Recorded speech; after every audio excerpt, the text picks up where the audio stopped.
স্বৈরাচার বিরোধী আন্দোলনের পরে একটা লাভ হয়েছে, বড় ধরনের লাভ আমার কাছে।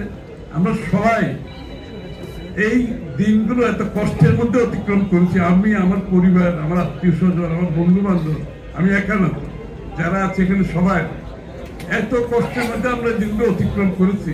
এখানে আমাদের কিছু কমন ফিলিং চলে আসছে আমাদের মধ্যে। এটাই হচ্ছে বাংলাদেশের ভবিষ্যৎ। আমরা যে সবাই সাফার করেছি, কষ্ট করেছি এবং সেখান থেকে বেরিয়ে যাওয়ার জন্য, মুক্ত হওয়ার জন্য সংগ্রাম করেছি, সেই জায়গাতে আমাদের মধ্যে একটা ফ্র্যাটার্নিটি ডেভেলপ করেছে, যে কারণে আজকে এখানে সবাই বসে আছে। বাংলাদেশের ইতিহাসে, রাজনৈতিক ইতিহাসে রাজনৈতিক দলগুলো একসাথে বসার কালচার কোনো সময় ছিল, কোনো সময় ছিল। কেউ কারোর চেহারা পর্যন্ত দেখত। আজকে কিন্তু আমরা এখানে বসেছি সবাই, আমরা বসে ভবিষ্যৎ বাংলাদেশের কথা বলছি।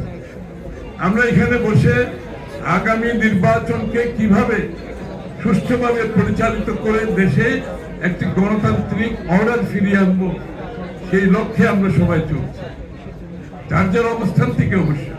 কিন্তু উদ্দেশ্য একটা, যে 16 বছরের যে সংগ্রাম, সেটা ছিল বাংলাদেশের মানুষের গণতান্ত্রিক রাজনৈতিক সাংবিধানিক অধিকার ফিরে দেওয়ার সংগ্রাম ছিল। এবং সেই সংগ্রামে আমরা জয়ী হয়ে যে বাকি কাজটা আছে, সেই বাকি কাজটা যদি আমরা করতে না পারি, আজ পর্যন্ত কিন্তু 14 মাস হয়ে গেছে।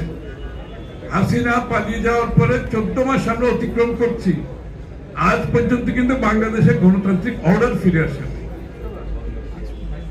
ডক্টর ইউনূস সাহেবের সরকার আছে, অন্তর্বর্তীকালীন সরকার আছে, কিন্তু বাংলাদেশে কিন্তু এখনো এই মুহূর্তে পর্যন্ত কোনো গণতান্ত্রিক অর্ডার ফিরে আসে না।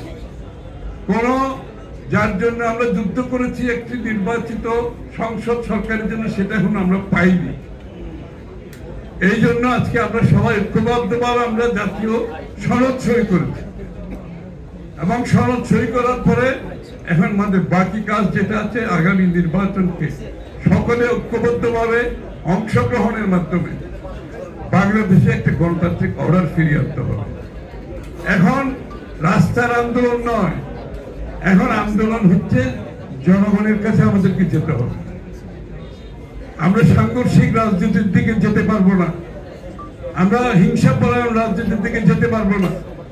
আমরা পরস্পরের সাথে সম্পর্ক নষ্ট করে রাজনীতি করে যদি যাই, আবার সেই পুরনো কালচার আমাকে ফিরে যেতে হবে। আমরা যাই করি, বাংলাদেশের রাজনীতিক যে কালচার যেটা আছে, যে সংস্কৃতি যেটা ছিল বিগত দিনে, যে সাংঘর্ষিক প্রতিহিংসামূলক, সেখান থেকে আমাদেরকে বেরিয়ে আসতে হবে। আজকে আগামীর বাংলাদেশ গড়তে হলে আমাদেরকে সহনশীল হতে হবে, একে অপরের প্রতি শ্রদ্ধাবোধ রাখতে হবে, দ্বিমত পোষণ করেও তার মতকে শ্রদ্ধা জানাতে হবে। আমাদের এই কালচারগুলো আনতে হবে। আরেকজনের সাথে দ্বিমত পোষণ করব, তারপর তার মতকে শ্রদ্ধা জানাতে তো আমার অসুবিধা নেই। আমাদের এই কালচার, এই সংস্কৃতি ফিরিয়ে আনতে হবে।